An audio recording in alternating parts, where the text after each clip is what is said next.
শিক্ষার্থী বন্ধুরা, আশা করি ভালো আছো।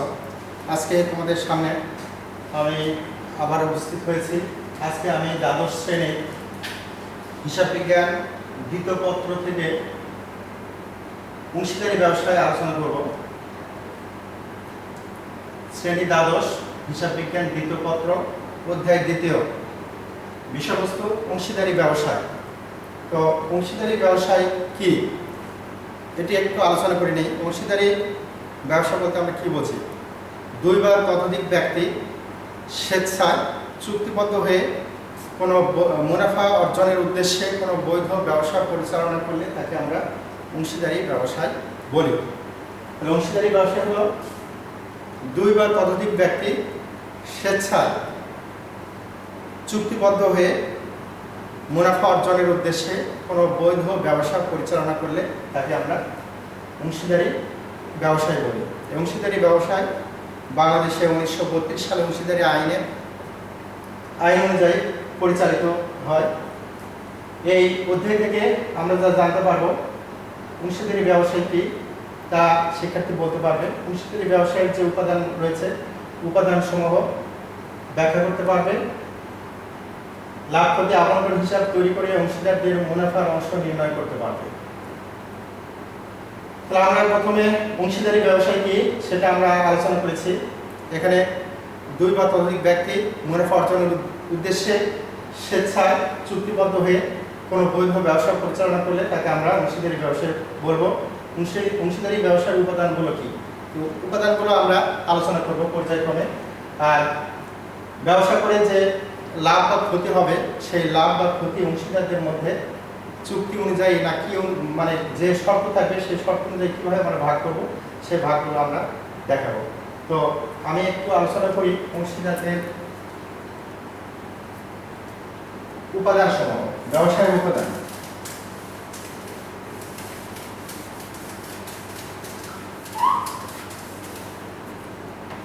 প্রথমে আসা যাক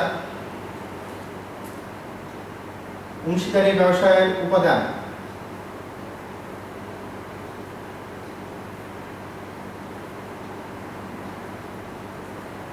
ব্যবসায়ের উপাদান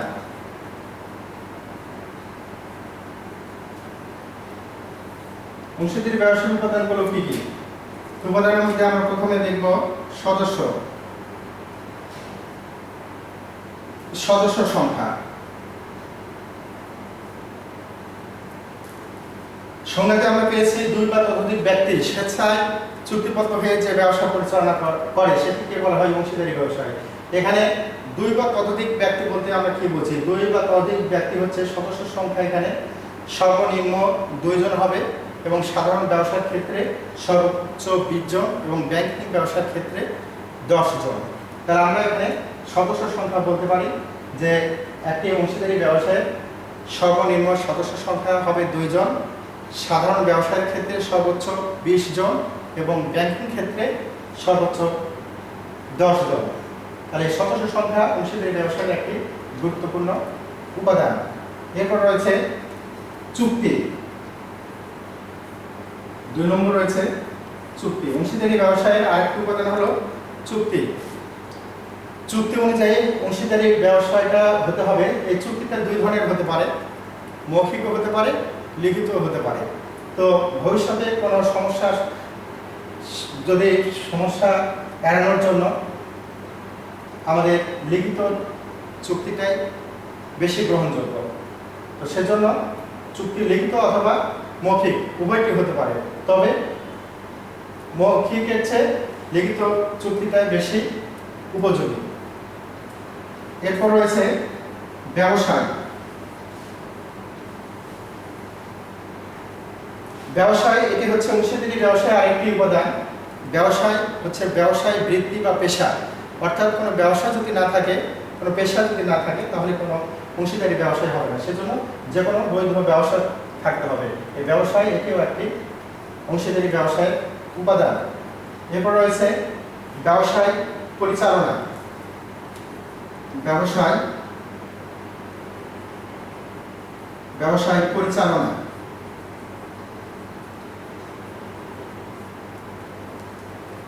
অংশীদারি ব্যবসায় যেহেতু অংশীদার রয়েছে 2 বা ততোধিক, তাহলে সবাই অংশীদারি ব্যবসায় যতজন সদস্য সবাই মিলে ব্যবসা পরিচালনা করতে পারে, অথবা সবার সম্মতিক্রমে বা সবার মনোনীত যে কোনো 1 বা 2 জন ব্যক্তি ব্যবসা পরিচালনা করতে পারে। তাহলে ব্যবসা পরিচালনার ক্ষেত্রে সবাই করতে পারে, অথবা সবার পক্ষে যে কোনো একজন যার উপর দায়িত্ব দেওয়া থাকবে সে এই ব্যবসাটা পরিচালনা করতে পারে। এটাও একটি অংশীদারি ব্যবসায়ের গুরুত্বপূর্ণ উপাদান। এরপর রয়েছে মুনাফা বন্টন।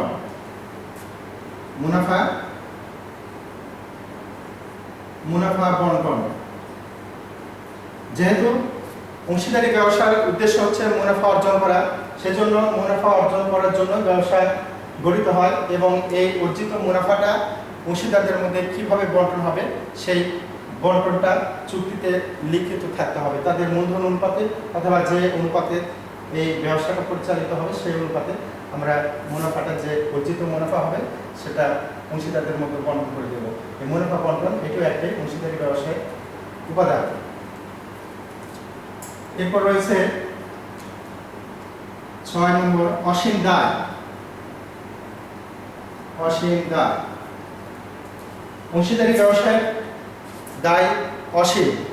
এই দায় দ্বারা অংশীদারদের পক্ষ থেকে যে কোনো একজন অথবা সকল অংশীদার এই দায়ের জন্য দায়ী থাকতে পারে। তাহলে অংশীদারের যে অংশীদারি ব্যবসায়ের যে দায় রয়েছে, অসীম দায় রয়েছে, এই অসীম দায়ের জন্য প্রত্যেক অংশীদার ব্যক্তিগতভাবে অথবা কোনো একজন এককভাবে এর জন্য দায়ী থাকতে পারে। এটি একটি উপাদান। এরপর রয়েছে বৈধতা।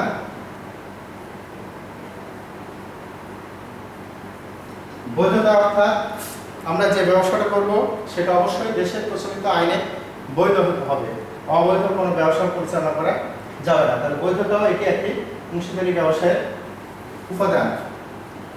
এরপর রয়েছে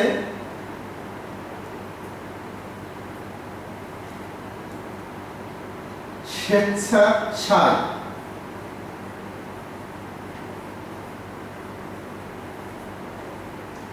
স্বেচ্ছাচার অর্থাৎ প্রত্যেক অংশীদার নিজ ইচ্ছায় এই ব্যবসাটা পরিচালনা করবে। এখানে কাউকে জোর করে বা প্রভাবিত করে অংশীদার হিসাবে নেওয়া যাবে না। সবাই স্বেচ্ছায় অংশীদারগণ স্বেচ্ছায় চুক্তিবদ্ধ হয়ে ব্যবসাটা পরিচালনা করবে। তাহলে এগুলো হলো অংশীদারি ব্যবসায়ের উপাদান। উপাদানের মধ্যে রয়েছে প্রথমে সদস্য সংখ্যা। সদস্য সংখ্যাটা সর্বনিম্ন 2 জন, সর্বোচ্চ সাধারণ ব্যবসার ক্ষেত্রে 20 জন এবং ব্যাংকিং ব্যবসার ক্ষেত্রে 10 জন। চুক্তি, অংশীদারি ব্যবসার আরেকটি উপাদান হচ্ছে চুক্তি। চুক্তি হচ্ছে অংশীদারি ব্যবসার মূল ভিত্তি। এটি মৌখিক হতে পারে অথবা লিখিত হতে পারে। ব্যবসায় অর্থাৎ যে কোনো পেশা বৃত্তি থাকতে হবে, কোনো ব্যবসায় না থাকলে অংশীদারি ব্যবসায় হবে না। ব্যবসায়িক পরিচালনা, তাহলে ব্যবসায়িক পরিচালনা করার জন্য সকল অংশীদারগণ পরিচালনা করতে পারে অথবা সকলের পক্ষে 1 জন বা 2 জন পরিচালনা করতে পারে। মুনাফা বন্টন, অর্জিত যে মুনাফা হবে ব্যবসায় সেই মুনাফাটা অংশীদারদের মধ্যে বন্টন, এটাও একটা উপাদান। অসীম দায়, অংশীদারি ব্যবসায় যে দায় থাকবে অসীম দায়, এই দায়ের জন্য সকল অংশীদার ব্যক্তিগতভাবে অথবা সকলের পক্ষে 1 জন এর জন্য দায়ী থাকবে। বৈধতা অর্থাৎ যে ব্যবসাটা হবে সেই ব্যবসা অবশ্যই দেশের প্রচলিত আইনে বৈধ হতে হবে। স্বেচ্ছাচার অর্থাৎ প্রত্যেক অংশীদারগণ স্বেচ্ছায় চুক্তিবদ্ধ হয়ে ব্যবসা করবে। তাহলে এটা গেল আমাদের অংশীদারি ব্যবসায়ের উপাদান। এখন অংশীদারি ব্যবসায় আমরা করার পরে যে লাভ ক্ষতি হবে, লাভ ক্ষতি আমরা কিভাবে বন্টন করব? লাভ ক্ষতি বর্ণনা করার জন্য আমরা তৈরি করবো লাভ লোকসান আবন্টন হিসাব। লাভ লোকসান আবন্টন হিসাব।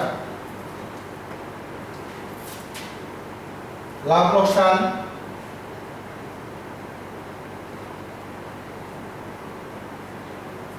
আবন্টন হিসাব।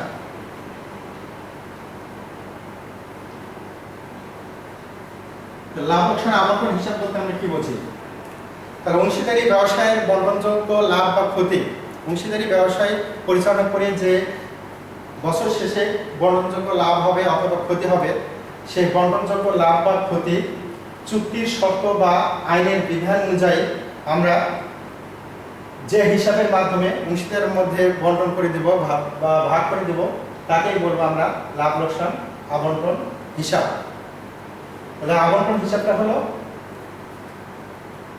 অংশীদারি ব্যবসায়ের বন্টনযোগ্য যে মুনাফা বা ক্ষতির অংশ বের হবে সেটি চুক্তি অনুযায়ী অথবা আইনের বিধান অনুযায়ী যে হিসাবের মাধ্যমে আমরা অংশীদারদের মধ্যে ভাগ করে দিব সেটাকে বলবো আমরা লাভ লোকসান আবন্টন হিসাব। তাহলে আমাদের প্রথম যে ধাপ করণীয় সেটি হলো অংশীদারদের লাভ লোকসান আবন্টন হিসাব তৈরি করা। লাভ লোকসান আবন্টন হিসাব থেকে এখানে মুনাফার অংশ ভাগ করে দেব, দেওয়ার পরে দ্বিতীয় অধ্যায়ে দ্বিতীয় যে ধাপ সেই ধাপে আমরা অংশীদারদের মূলধন নির্ণয় করব।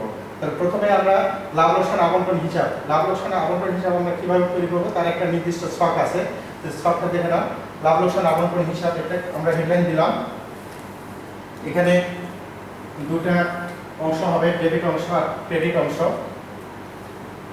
বাম পাশে এখানে লিখবো ডেবিট, এ পাশে লিখবো ক্রেডিট।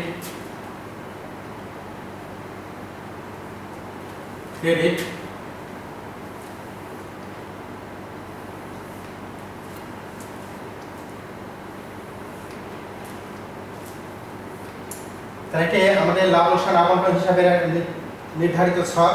তো এই ছকে আমাদের এখানে লিখবো বিবরণ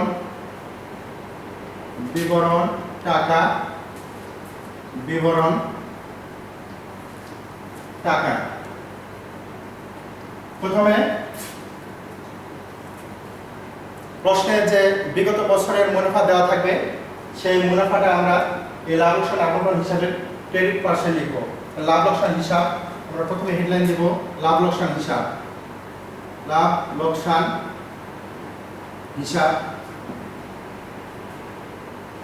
নিট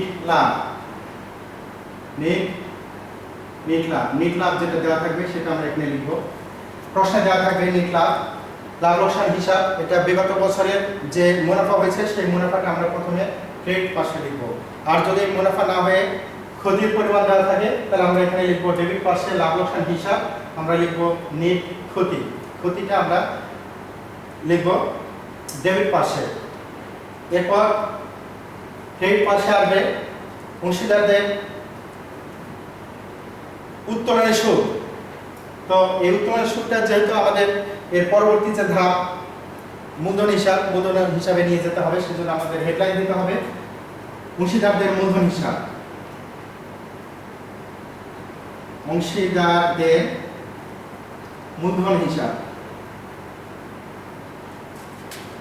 মূলধন হিসাব এটা হেডলাইন, অর্থাৎ এই যে উত্তোলনের সুদটা বের হবে এটা আমরা পরবর্তীতে আমরা নিয়ে যাব মূলধন হিসাবে।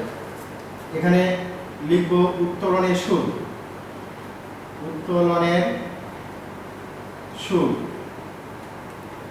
যদি অংশীদার থাকে এ বি সি তিনজন যদি থাকে তাহলে তিনজনেরটা আমরা এখানে লিখব এ টাকা, বি টাকা, সি টাকা লিখে যোগ করে আমরা টাকা ধরে লিখব। উত্তোলনের সুদ গেল। উত্তোলনের সুদের পরে যদি কারো পণ্য উত্তোলন থাকে তাহলে পণ্য উত্তোলনটাও আমরা ক্রেডিট করব। তাহলে পণ্য উত্তোলন লেখার আগেও আমরা হেডলাইন দেব অংশীদারদের মূলধন হিসাব। অংশীদারদের মূলধন হিসাব এটা হেডলাইন। আর এখানে আমরা লিখব পণ্য উত্তোলন যদি কারো থাকে, যদি না থাকে তাহলে এটা আমাদের দরকার হবে না। যদি থাকে তাহলে আমরা লিখব, যদি এর থাকে এর পণ্য উত্তোলন যদি থাকে লিখলাম, বির যদি থাকে আমরা লিখব, যদি একজনের থাকে একজনেরটাই লিখব, যদি দুইজনের থাকে দুইজনের লিখব, না থাকে আমরা লিখব না। তো ক্রেডিট পার্শ্বে আমরা প্রথমে দিলাম বিগত বছরের নিট লাভ, এরপর উত্তোলনের সুদ বসবে, এরপর পণ্য উত্তোলন বসবে ক্রেডিট পার্শ্বে। এরপর ডেবিট পার্শ্বে আমরা প্রথমে যেটা বসাবো সেটা হলো অংশীদারগণ যে টাকা নিয়ে ব্যবসা শুরু করেছেন মূলধন, সেই মূলধনের উপর সুদ পাবে, সেই মূলধনের সুদটা আমরা নিব প্রথমে। এই মূলধনের সুদটা আবার মূলধন হিসাবে স্থানান্তরিত হবে, সেজন্য প্রথমে আমরা হেডলাইন দেব অংশীদারদের মূলধন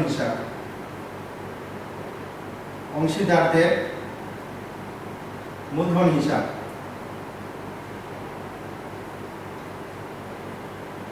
এটা শিরোনাম ব্যবহার করলাম। মূলধনের সুদ, মূলধনের সুদ এ বি সি। তাহলে আমাদের মূলধনের যে সুদটা দেওয়া থাকবে, সুদ আমরা বের করবো। যদি মূলধনের উপর 5% বা 10% নির্দিষ্ট হারে প্রশ্ন উল্লেখ থাকে, সেই অনুযায়ী আমরা সুদটা নির্ণয় করবো। করে তিনটা বাচ্চা, দুজন তিনজন যে কজন অংশীদার থাকে সেগুলো আমরা সুদ বের করে যোগ করে একবারে টাকা করে লিখব। এরপর লিখব যদি কোনো অংশীদার বেতন পেয়ে থাকে তাহলে সেই বেতনটা আসবে। তাহলে বেতনটা আসার আগে আমরা হেডলাইন দেব অংশীদারদের মূলধন হিসাব, অংশীদারদের মূলধন হিসাব, অর্থাৎ এগুলো সবগুলোই মূলধন হিসাবে আবার যাবে। বেতন যদি এখানে বি এবং সি যদি পায় তাহলে বি এবং সি টাকা বসাবো। এ এবং বি পারলে যদি পায় তাহলে এবং বি যে যে পাবে শুধু তার টাকাটা এখানে আমরা লিখব। এখানে বেতন ধরে নেওয়া হলো যে বি বেতন পেয়েছে এবং সি পেয়েছে, তাহলে বি এবং সি এর বেতনের পরিমাণ আমরা আলাদা করে এখানে লিখব, আলাদা করে দেখাবো এবং দুটার যোগফল আবার টাকা করে লিখব। এরপর যদি কমিশন পায়,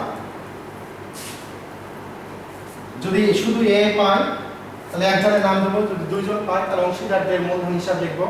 যদি একজন পায় তাহলে একজনের নাম হিসাবে আমরা লিখব। যদি এ কমিশন পায় আমরা লিখব এ এর মূলধন হিসাব, অর্থাৎ শুধু এর মূলধনে এটা বসবে, এ এর মূলধন হিসাব। এখানে আমরা ব্র্যাকেটে লিখব কমিশন, কমিশন যেটা পাবে আমরা সেটা লিখব। এরপর যদি কোনো অংশীদার ব্যবসায়ে কোনো সময় টাকার প্রয়োজন হয়, সেই অতিরিক্ত টাকা সরবরাহ করলে সেটাকে ঋণ বলা হয়। যদি কোনো অংশীদার ব্যবসায়ে ঋণ হিসাবে টাকা প্রদান করে তাহলে সেই অংশীদার ঋণের উপর 6% হারে সুদ পাবে। তাহলে ঋণের সুদ এখানে আসবে। বি যদি ঋণ প্রদান করে থাকে আমরা লিখব বি এর মূলধন হিসাব, বি এর ঋণ হিসাব, ঋণটা ঋণ হিসাবে যাবে, ঋণের সুদটা ঋণ হিসাবে যাবে। বি এর ঋণ হিসাব, ঋণের সুদ, ঋণের সুদ, তাহলে আমরা ঋণের সুদ লিখব। আর কিছু আইটেম আছে যেটা সচরাচর আসে না, সেটা হলো বকেয়া এবং অগ্রিম। যদি কোনো খরচ থাকে সে দুটো আমাদের সমন্বয় করতে হবে। বকেয়াটা আমরা ডেবিটে লিখবো, আর অগ্রিম যদি থাকে অগ্রিম আমরা ক্রেডিটে লিখবো। তাহলে অগ্রিম যদি কিছু থাকে আমরা লিখবো এখানে অগ্রিম খরচাবলী, অগ্রিম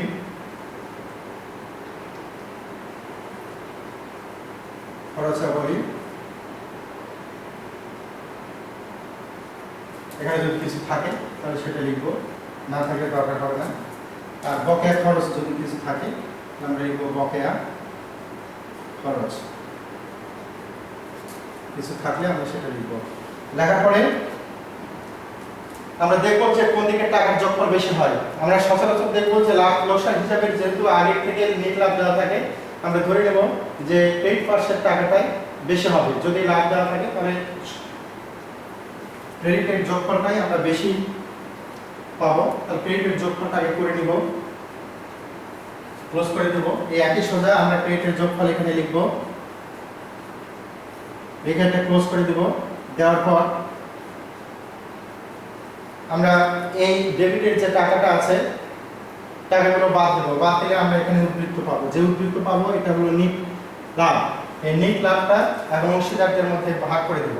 তাহলে ভাগ করে দেওয়ার জন্য এই এবিসি তিনজন অংশীদার আছে, তিনজন অংশীদারের মধ্যে যে চুক্তি আছে চুক্তি অনুযায়ী আমরা ভাগ করে দেব।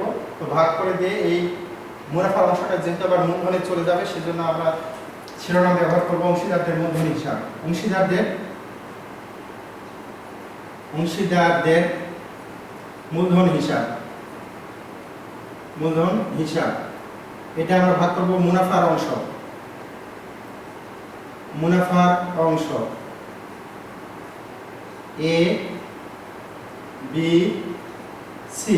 তাহলে এর টাকা বি টাকা সি টাকা, তিনটা যোগ করলে আমাদের এই মুনাফার অংশ যেটা সেটা বের হয়ে যাবে।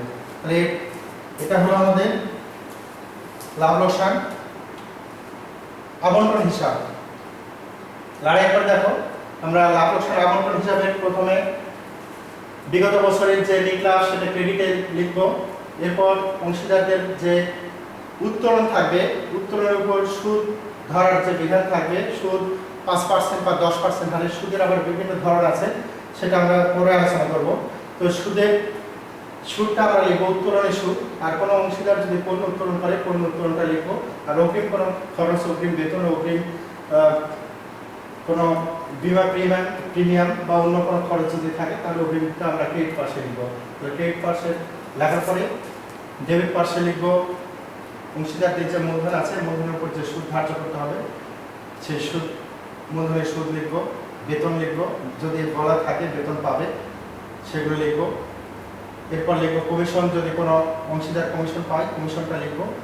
কোনো অংশীদার অতিরিক্ত মূলধন সরবরাহ করলে, ঋণ হিসাবে সরবরাহ করলে ঋণের উপর সুদ ধার্য করতে হবে, আর বকেয়া খরচ থাকলে খরচটা লিখবো। লেখার পরে ওই ক্রেডিট যোগফল থেকে ডেবিট যোগফলটা বাদ দিয়ে যেটা বের হলো এটা হলো আমাদের নিট মুনাফা। এই মুনাফার অংশটা আবার আমরা 3 অংশীদারদের মধ্যে ভাগ করে দেব। তাহলে এটা হলো আমাদের লাভ লোকসান আবন্টন হিসাব। তো এই আবন্টন হিসাব করতে গেলে যে সমস্যাগুলো আমরা পাবো, সমস্যার মধ্যে 1 নম্বর সমস্যা হলো মূলধনের সুদ। মূলধনের সুদটা তো আমাদের মূলধন দেওয়া থাকবে, প্রারম্ভিক কার কত মূলধন এবং মূলধনের উপর 5% কিংবা 10% যেটাই থাকে সেই অনুযায়ী আমরা লিখবো, এখানে কোনো ঝামেলা নাই।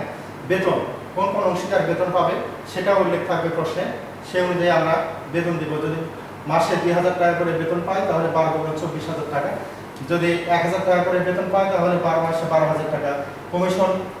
কমিশনে এরকমভাবে হবে। ঋণটা যদি কোনো অংশীদার ঋণ সরবরাহ করে তাহলে যে তারিখে সরবরাহ করবে সেই তারিখ থেকে আমরা 6% হারে ঋণের সুদ ধরবো, আর যদি কোনো তারিখ দেওয়া না থাকে, বছরের মাঝামাঝি দেওয়া থাকে, তাহলে আমরা গড়ে 6 মাসে ধরবো। ঋণের উপর 6% সুদ ধার্য করব। আর ক্রেডিট পার্শ্বে নিট লাভ প্রশ্নে দেওয়া থাকবে। আর উত্তোলনের সুদ, এই উত্তোলনের সুদটা নির্ণয় বিভিন্ন ধরনের হতে পারে, সেই উত্তোলনের সুদটা আমি দেখিয়ে দেবো। এরপর হচ্ছে পণ্য উত্তোলন। পণ্য উত্তোলন যদি থাকে তাহলে লিখবো, পণ্য উত্তোলন না থাকলে লেখার দরকার নেই। তাহলে এটা আমাদের লাভ লোকসান আবন্টন কমপ্লিট হয়ে গেল। এখন দেখো উত্তোলনের সুদ নির্ণয়।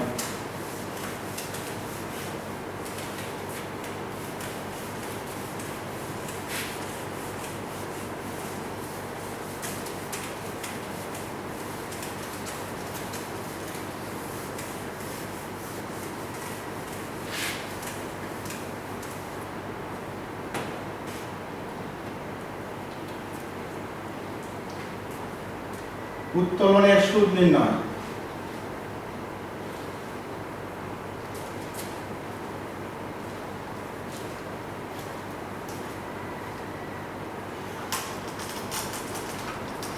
এখানে বিভিন্ন সমস্যা রয়েছে, এই সমস্যা বিভিন্ন ধরনের হতে পারে, আমি একটা একটা করে আলোচনা করব।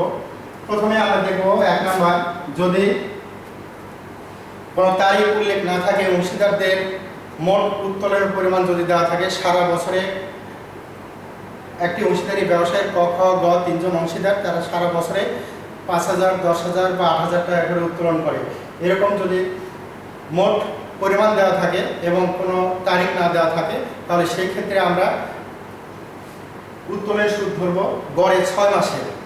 যেমন ক, একজন অংশীদার, সে সারা বছরে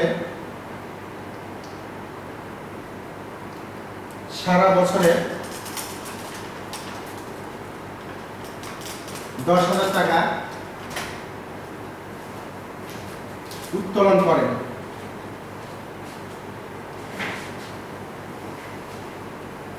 সুদের হার 10%। এরকম যদি দেওয়া থাকে যে কয়েকজন অংশীদার সে সারা বছরে 10,000 টাকা উত্তোলন করে, এখানে কোনো নির্দিষ্ট তারিখ নাই, সারা বছরের মোট উত্তোলন পরিমাণ দেওয়া আছে, তাহলে সেই ক্ষেত্রে আমরা উত্তোলনের সুদ নির্ণয় করব যে টাকা আছে সেই নির্দিষ্ট হারে গড়ে 6 মাসের সুদ নির্ণয় করব। তাহলে উত্তোলনের সুদ হবে, উত্তোলনের সুদ হবে 10,000 টাকা 10% গুণন 6 মাসে, গড়ে 6 মাসে, তার উপরে 6 নিচে 12। 10,000-এর 10% করলে হবে 1,000, 1,000-এর 6 মাস অর্ধেক করলে 500 টাকা। উত্তোলনের সুদ হবে 500 টাকা।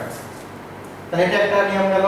যদি কোনো তারিখ দেওয়া না থাকে, সারা বছরে থাকলে যে পরিমাণ টাকা থাকে তার উপর নির্দিষ্ট হারে, যে সুদের হার আছে 10%, তো 10% হারে আমরা গড়ে 6 মাসের সুদ ধার্য করব। এরপর 2 নম্বর, যদি কোনো নির্দিষ্ট তারিখ দেওয়া থাকে, তাহলে আমরা সেই তারিখ থেকে যত মাস ব্যবসায় থাকবে তত সেই কয় মাসের আমরা সুদ নির্ণয় করব। যেমন 1 অক্টোবর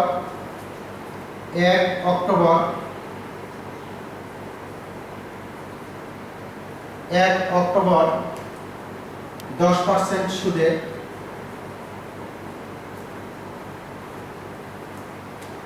10,000 টাকা উত্তোলন করেন।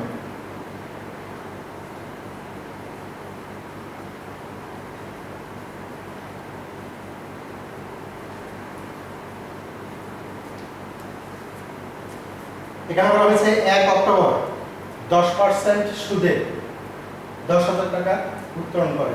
তাহলে যেহেতু এখানে নির্দিষ্ট তারিখ উল্লেখ আছে, তাহলে আমাদের অক্টোবর থেকে আমরা হিসাবকাল সাধারণত 31শে ডিসেম্বর, তাহলে অক্টোবর, নভেম্বর, ডিসেম্বর 3 মাসের সুদ আমরা ধার্য করব। আমরা লিখব উত্তোলনের সুদ, উত্তোলনের সুদ সমান এই 10,000 নির্দিষ্ট হার 10%, আর অক্টোবর থেকে ডিসেম্বর পর্যন্ত 3 মাস, উপরে 3 নিচে 12। 10,000-এ 10% করলে হবে 1,000, 1,000 এখানে ভাগ করে 4 হচ্ছে, 4 দিয়ে 1,000 ভাগ করলে আমরা পাবো 250 টাকা।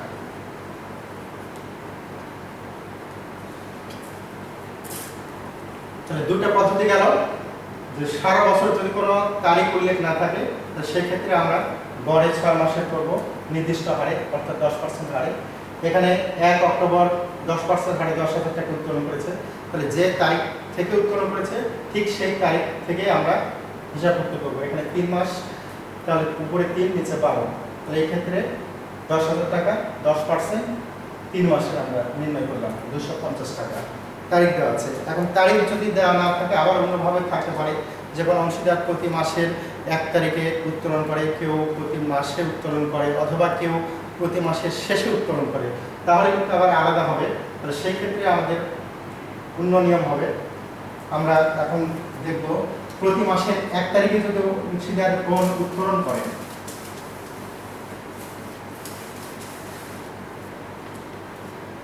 তিন নাম্বার, প্রতি মাসের 1 তারিখে উত্তোলন করলে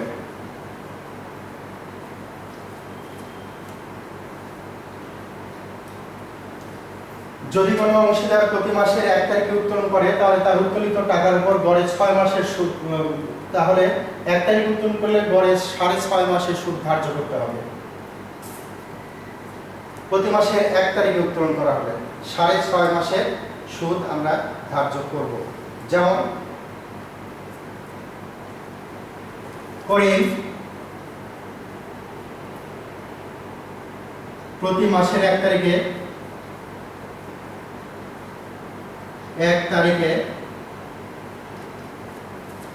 10% সুদে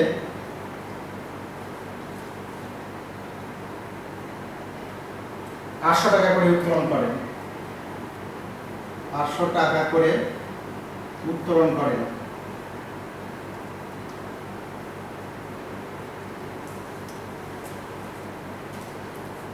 প্রতি মাসের 1 তারিখে 10% সুদে 800 টাকা করে উত্তোলন করেন।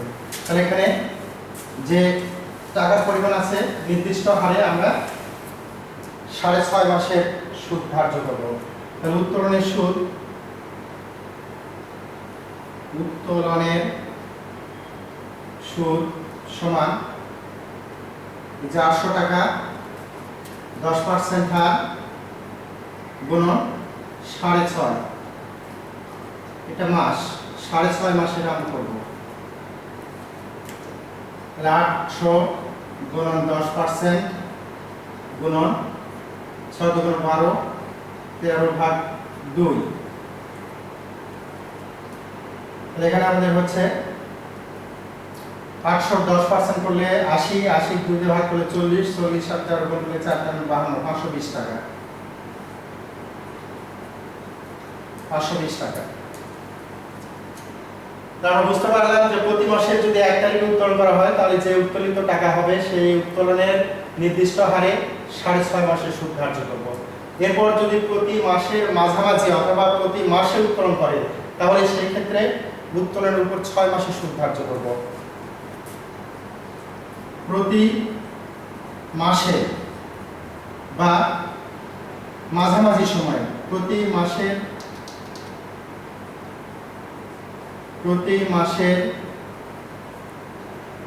মাঝামাঝি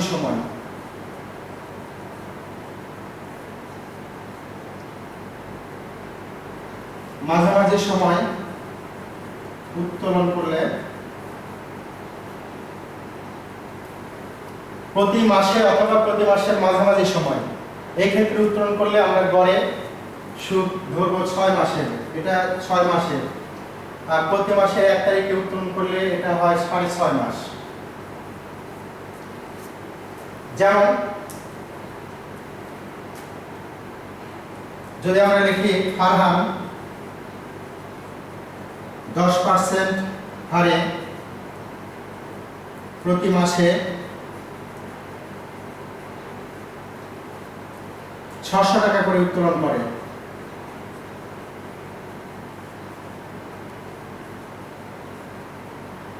উত্তোলন করে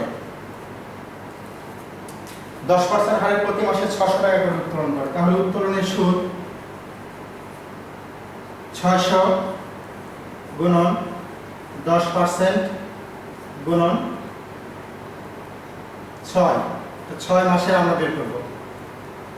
তো 600 10% করলে আমাদের হচ্ছে 60, 60 × 6 দিয়ে গুণ করলে 36, 36 360 টাকা, 360। তো আমরা পেলাম যদি প্রতি মাসের মাঝামাঝি সময় উত্তোলন করে তাহলে গড়ে 6 মাসের উত্তোলন সুদ ধার্য করব। এরপর প্রতি মাসের 1 তারিখে যদি উত্তোলন করে, এর শেষ তারিখে 4 নম্বর হলো। এরপরে আমরা 5 নাম্বার, প্রতি মাসের শেষ তারিখে উত্তোলন করলে তাহলে আমরা গড়ে 5.5 মাসের সুদ ধার্য করব। প্রতি মাসে এখানে যদি আমরা বের করি যে প্রতি মাসের শেষ তারিখে 10% সুদে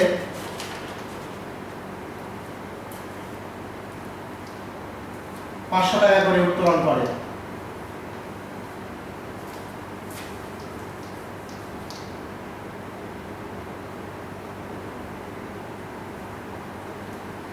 এখানে আমরা যদি দেখি যে মূল প্রতি মাসের শেষ তারিখে 10% সুদে 500 টাকা করে উত্তোলন করে, তাহলে সেই ক্ষেত্রে আমরা সুদ ধরব নির্দিষ্ট হারে 5.5 মাসে। তাহলে উত্তোলনের সুদ হবে 500 গুণন 10% গুণন 5.5 মাস। তাহলে এখানে আমাদের বের হবে 500 গুণন 10% গুণন 5 × 2 = 10, 11, উপরে 11 নিচে 2। 500 টাকা 10% করলে হবে 50, 50 2 দিয়ে ভাগ করলে 25, 25 আর 11 আমরা যদি গুণ করি তাহলে আমরা পাবো 275 টাকা, 275 টাকা। প্রতি মাসের শেষ তারিখে যদি উত্তোলন করা হয় তাহলে উত্তোলিত সেই টাকার উপর আমরা গড়ে 5.5 মাসের সুদ ধার্য করব। যেমন এখানে প্রতি মাসে 10% হারে 500 টাকা করে উত্তোলন করেন, তাহলে উত্তোলনের সুদ হবে 500 × 10% গুণন 5.5 মাস, 275 টাকা। এরপর প্রতি মাসের 1 তারিখ গেল, মাঝামাঝি গেল, এরপর শেষ তারিখ হলো। প্রতি 3 মাস অন্তর অন্তর যদি উত্তোলন করে, প্রতি 2 মাস অন্তর, প্রতি 2 মাস অন্তর উত্তোলন করা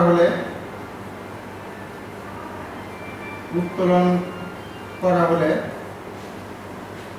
যদি প্রতি 2 মাস অন্তর অন্তর উত্তোলন করা হয়, তাহলে সেই ক্ষেত্রে উত্তোলিত টাকার উপর গড়ে 2.5 মাসের সুদ ধরতে হবে। 2.5 মাসের সুদ ধরতে হবে।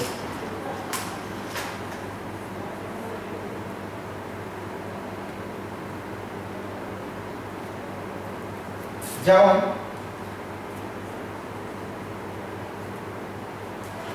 ছাড় 10% হারে প্রতি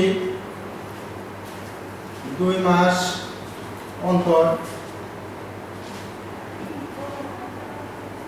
1000 টাকা করে উত্তোলন করেন। 1000 টাকা উত্তোলন করেন।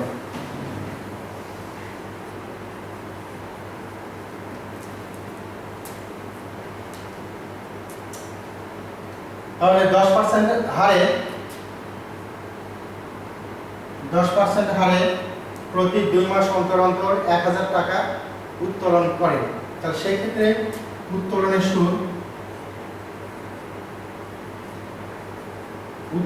সুদ 1000 গুণন 10% গুণন 2.5 মাস, অর্থাৎ 1000 10% গুণন 2 উপরে 5 নিচে 2, এখানে হচ্ছে 100 150 50 এ 2 দিয়ে ভাগ করলে 250, 5 দিয়ে ভাগ করলে 250 টাকা। 250 টাকা। তার প্রতি 2 মাস অন্তর যদি উত্তোলন করা হয়, তাহলে সেক্ষেত্রে আমরা 2.5 মাসের সুদ ধার্য করব। এরপর আছে প্রতি 3 মাস অন্তর যদি উত্তোলন করা হয়,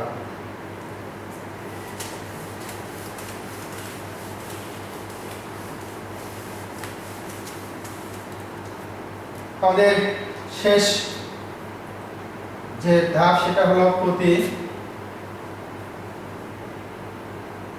3 মাস অন্তর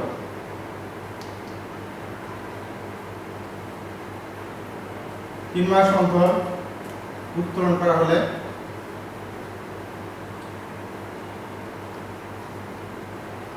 এটা গড়ে আমরা 1.5 মাসের সুদ ধার্য করব।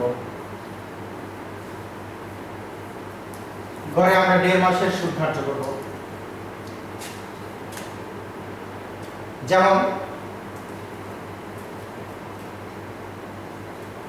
যেমন লাভে 10% হারে প্রতি 3 মাস অন্তর 1200 টাকা করে উত্তোলন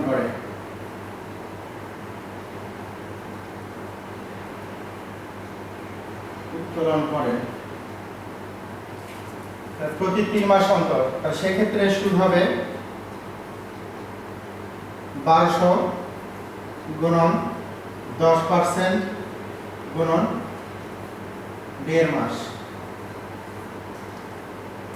এক্ষেত্রে হচ্ছে 1200 গুণন 10% গুণন 3/2।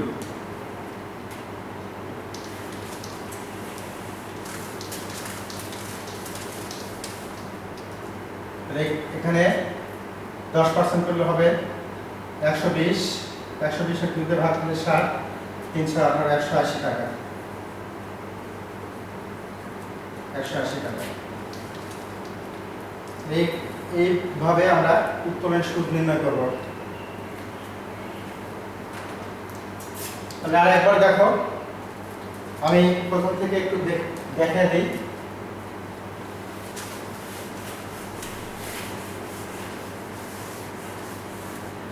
উত্তোলনের সুদ নির্ণয়। উত্তোলনের সুদ নির্ণয়ের সময় যদি কোনো তারিখ না থাকে তাহলে মোট যে উত্তোলন থাকবে সেই উত্তোলনের উপর গড়ে আমরা 6 মাসের সুদ ধার্য করব।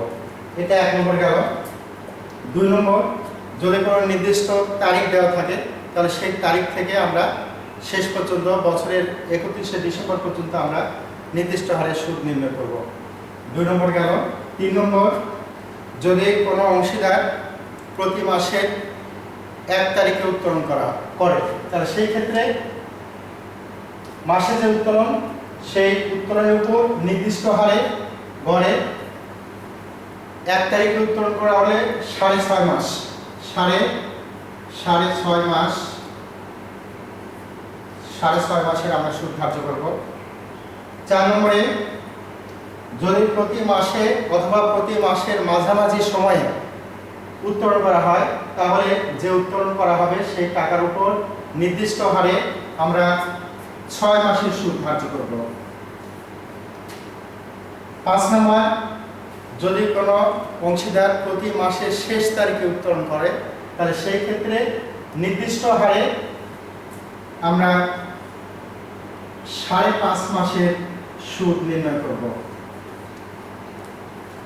6 নম্বর, যদি কোনো অংশীদার প্রতি 2 মাস অন্তর অন্তর উত্তোলন করে তাহলে সেই ক্ষেত্রে নির্দিষ্ট হারে অর্থাৎ 10% বা 5% যেটা দেওয়া থাকবে সেই হারে আমরা 2.5 মাসের সুদ নির্ণয় করব। আর প্রতি 3 মাস অন্তর অন্তর যদি কোনো অংশীদার উত্তোলন করে তাহলে সেই ক্ষেত্রে নির্দিষ্ট হারে আমরা 1.5 মাসের সুদ নির্ণয় করব। এরকমভাবে আমরা উত্তোলনের সুদ নির্ণয় করব এবং এই সুদটা আমরা লাভ লোকসান আবন্টন হিসাবে বসে আমরা লাভ লোকসান আবন্টন হিসাবটা আমরা শেষ করব। আর ঋণের যে সুদ দেওয়া থাকবে, ঋণের সুদ হলো চুক্তির অবর্তমানে প্রযোজ্য বিধান অনুসারে ঋণের উপর 6% হারে আমরা সুদ ধরব। যদি চুক্তির অবর্তমান অর্থাৎ চুক্তিতে যদি উল্লেখ থাকে 6% বা 8%, 10% সেটাই আমরা ধরব। আর যদি চুক্তি কোনো কিছু বিষয় উল্লেখ না থাকে, ঋণ সম্পর্কে কোনো বিষয় যদি উল্লেখ না থাকে তাহলে সেই ক্ষেত্রে আমরা ঋণের উপর 6% হারে সুদ ধার্য করব। এইভাবে আমরা উত্তোলনের সুদ, মূলধনের সুদ এবং ঋণের সুদ নির্ণয় করে লাভ লোকসান আবন্টন হিসাবটা কমপ্লিট করব। তো প্রিয় শিক্ষার্থী, তোমরা আজকে এই পর্যন্ত, তোমরা ভালো থাকো, সুস্থ থাকো। পরবর্তীতে আবার কোনো ক্লাসে আবার দেখা হবে। ততদিন পর্যন্ত তোমরা বাসায় পড়াশোনা করো এবং ভালো থাকো। ধন্যবাদ।